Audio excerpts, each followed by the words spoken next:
Ya. Nak nasi lemak RM1 boleh kak? Ayam berempah. RM1? Tolonglah kak, dah lama mengidam ni.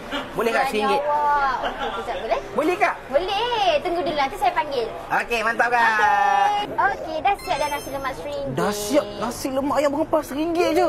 Ui, kedai mana ni kak? Sumpah kak, terima kasih banyak kak. Tapi tunggu jap Tunggu jap asal. Ui, sejak bila dia tinggal lebih ni? Ya. Kak. Akak buat apa ni kak lauk saya kak?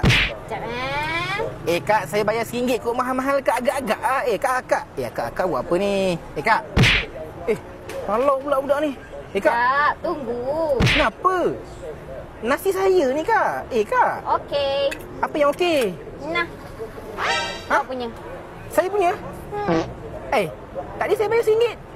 Yelah, awak bayar RM1 ni je dah dapat. Lah tu, ayam berempah. Ini saya punya. Lah. Awak sebab apa? Mana ada nasi RM1 kat tengah bandar ni? Ya ke? Outfit dah for money. Tapi no money. Nah, makan ni. Ni je. Aduh.